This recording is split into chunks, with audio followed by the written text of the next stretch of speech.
mertuane matre itu pertanyaan pertama. Berapa penghasilanmu 1 bulan? Sebab aku besarkan anakku dari kandungan sampai dia lahir, saya tak sekolah, tak kuliah, dan dipek wong melarat dia nggak boleh.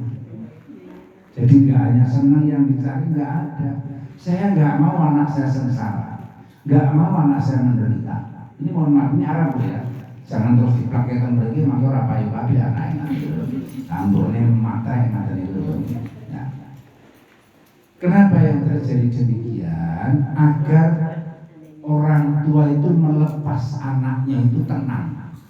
Oh, anakku dipek karo kono rapopo dia naik wong suki, dia punya kekayaan. Anak saya tidak mungkin terbengkelai, anak saya tidak mungkin kelaparan. Jadi ini sudah prediksi yang sangat bagus. Jadi mamanya gajinya kok 10 juta langsung ditolak. Wong di sana BLT bantuan langsung tunai itu minimal 20 juta. Jadi pengangguran tapi punya KTP Arab, asli Arab itu 20 juta. Hebatnya apa? Mereka nggak mau nerima itu. Hebatnya dibantu dia nggak mau gengsi. Karena rata-rata orang Arab nggak ada orang Arab miskin itu nggak ada saya. Orang Qatar nggak ada orang Qatar kok miskin. Orang Dubai nggak ada orang Dubai kok melarat, nggak ada. Orang Arab sendiri, orang Arab kok melarat, yang ada itu pendatang yang melarat, imigran dari dari Asia sana itu, Afrika, sing hitam-hitam itu menjadi buruh dari Afghanistan, dari Pakistan, dari Bangladesh. Mereka kelihatannya ini orang Arab, tapi aslinya bukan Arab. Mereka mohon maaf tidak dapat bantuan BLT itu nggak ada. Dan nggak ada sekolah pembayaran itu rawon 12. Sekolah pembayaran SPP itu nggak ada. Rumah sakit nggak ada, rumah sakit bayar, nggak datang kasir itu nggak ada. Babaran. Saya kebetulan mohon maaf, saya meritik kalau sana. Sering saya ke rumah sakit Mustafa Belanda, rumah sakit anak-anak itu. Kalau sini rumah sakit hamil gitu. Itu nggak ada orang melahirkan upaya di sini pakai ngeden, pakai susah, nggak ada. Ini mohon maaf, saya bertanya dengan ponakan saya itu Ani itu punya anak di sana 3, yang 1 di sini. Di sini semakut tenang. Pak, paling obat. Aku nek ngono iki babaran ra kloso iki. Disuntik kiri kanan pinggul ledek metu diri gitu bayine. Nah, kalau di sini pakai ngeden pola-pola karakat malah di sesar. Gak tahu obatnya kaya apa, kan obatnya larang. Ning kene generik. Nah, obat murah sih, nyumbang ngapunten aja. Ya mohon maaf aja, ibu kan seneng ke obat generik murah kok gitu. Sekarang obat paten harganya 100.000, generik 10.000. Pilih mana? Pilih 10.000. Pantesan sakit orang mari-mari. Ya, generik itu memang murah, tapi ora paten lanjut. Yang nggak tahu sebabnya sebenarnya komponennya sama, tapi ternyata juga enggak. Kalau yang paten pas di mari tenang, kalau sakit gigi langsung dikai Pronages sama yang paten, yang 120.000. Mari dikasih generik 2.000 orang mari-mari. Kenapa ya? Memang tingginya beda. Itu Arab. Jadi yang pertama adalah penghasilanmu berapa. Yang kedua, nggak ada orang di sana nikah kok ikut mertua indah, itu nggak ada. Ini hasilkan jarang, sangat harus diterapkan di sini. Mau coba aku di Arab jangan. Di sana itu para perempuan nggak ada itu ikut mertua indah, itu nggak ada. Sekali seorang laki-laki ngambil seorang wanita, diambil di bawah.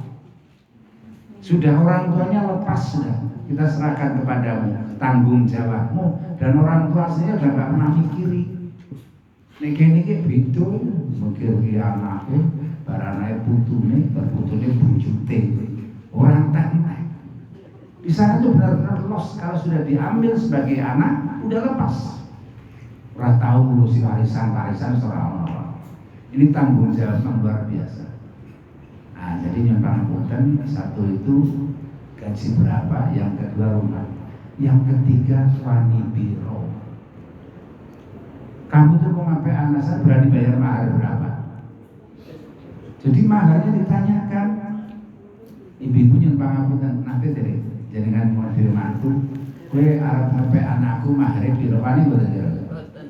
Oh, nenek Kalimantan ya Sumatera si wani. Kurang mahar jalur kita betul. Kurang mahar mana 10 juta, kurang 1 juta. Diminta betul di depan umum coba. Ini yang nanti wong yo sulkena budaya pakai apa? PPT urung madan monggo guru belajar daerah. Pun makam ora ketemu nulis nanti melilit nganten iki. Ini gengsinya tinggi sekali orang-orang Jogja. Saya ngakoni Pak. Tapi kalau saya orang Banyumas pun dah dereng-dereng ngelih loh, kocok banget tuh gitu. Kita nggak malu-malu kalau orang sana, tapi kalau di Jogja sangat ya. Dan ditanyakan mandi piro, kurang sampai anakku berani berapa? Ini yang pangapunten, calon suami bertanya, saya berani bayar mahal, tapi saya mau lihat barangnya dulu. Ini pangapunten ini jangan negatif, ini sunah Rasul. Saya mau lihat barangnya dulu. Barangnya maksudnya wanitanya itu ditanya dulu. Kan Allah berapa umurnya? Kalau selama tahun aspayat itu. Sana itu gadis 25 tahun berapa itu? Murah PPT murah betul kalau selama tahun. Yang paling laris adalah 15 sana. 15 tahun itu paling mahal. Karena apa? Umurnya masih panjang, badannya masih bagus, bisa menurunkan anak banyak. Nek wis tuwa anaknya sithik, tapi kalau masih muda nyuwun pangapunten. Saya pernah bertanya, anak umur 17 tahun, anak wis papat kan ramepel. Tapi nyatanya ya terawat di sana itu anak wanita masih muda-muda, udah gede bongsor. Wong panganane ya enak-enak. Nek kene arep enak piye? Bongkek. Wong sego tempe teh pahit ben dino. Kapan arep gede gitu. Di sana kalau makan susu, telur, madu. Ini tiap hari daging, makanannya enak terus. Jadi anak-anak masih muda, umurnya muda tapi badannya udah bongsor. Ini keadaan di sana. Berani berapa? Saya berani lihat barangnya dulu. Maka pertama kali dilihat kata Nabi adalah dibukalah cadarnya. Hijabnya dibuka dulu. Didelok karo sik kakung calon suami. Urunge pesek apa mancung apa ireng apa itu tidak. Halas, kakung tutup. Kemudian dijulurkan dua tangannya. Ini sunah Rasul, jangan dikatakan ini sarung enggak. Sunah Rasul dijulur tangannya dipak jedike. Papat atau 5 atau 6. Oh 5. Berarti normal. Nah, yang menarik yang ketiga, seorang calon suami boleh melihat kakinya. Jadi kakinya dicabut, kaos kaki dibuka, itu diangkat sampai di bawah lutut, di atas mata kaki di bawah lutut, orang dhuwur enggak. Nah, dibuka, maksudnya kakinya sama atau enggak, apa gede satu, kecil satu gitu, dibuka betul, dimaki, masya Allah, halas. Sudah berani berapa? Paling murah sekarang harga itu 200.000 real, alias kurang lebih 1 miliar. Kalau yang lebih kaya lebih mahal lagi. Tapi ternyata tidak hanya di Arab sana. Kemarin di Kalimantan, Putri DA itu melok terus. Itu mahalnya berapa? 2 miliar. Duit kabeh ditoto welok. Itu baru mahal 2 miliar. Coba, ya karena orang kaya, sebagai kontraktor batu bara apa pangeran sana lah gitu. Kaya raya. Duit itu mafi mustilah, tidak ada masalah. Sama juga di sini. Enggak ada Jogja saya enggak tahu. Kalimantan. Apalagi daerah itu paling murah itu adalah 200.000 real alias 1 miliar. Jadi kalau ibu-ibu punya anak 5 kok payu kabeh 5 miliar. Tapi kalau di sini anak 5 kok payu kabeh wis ngane kare mikir susah. Anaknya tindak-tindak titip putu loro yo. Putune kayak nakal-nakal. Titip meneh putu siji yo. Arep nang biar tindakan mereka. Lah ini resiko. Nah ini yang tanggapan saya cerita di Arab. Kalau di sini sumonggo kersa panjenengan. Jadi yang pertama adalah antakuna zaujatul salihah. Orang bahagia itu mempunyai istri cantik lagi salehah. Yang kedua, wa auladuhu abrar. Dia mempunyai anak yang soleh, anak yang bagus. Anak yang bagus itu yang pangapunten adalah harapan kita. Satu-satunya yang paling hebat bagi kita adalah kata Nabi, idza matabnu adama in qata amaluha illa min salasin.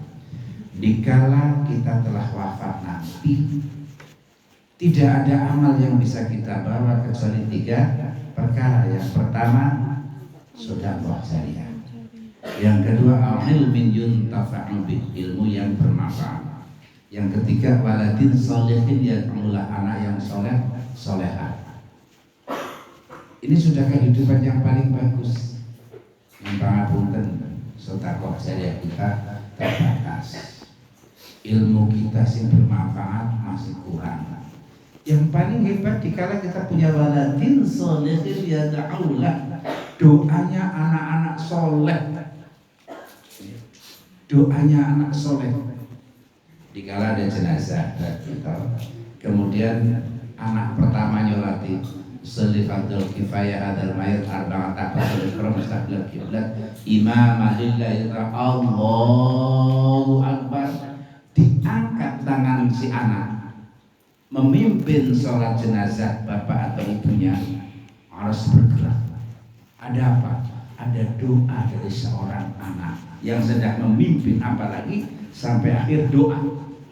Dikala doa si anak tadi sampai meneteskan air mata, tetesan air mata seorang anak mendoakan bapaknya atau ibunya, menghapus siksa kubur dan menghapus siksa neraka. Pangapunten kula tak teko bapak-bapak ibu-ibu, kira-kira putrane panjenengan pun iso ngimami sholat jenazah napa dereng? Dereng nggih. Aku yo anakku takon ngimami ora iso tenan. Jarene alasannya bukan nggak bisa, nggak tega nanti kalau saya menangis. Jadi ora iso mungkin.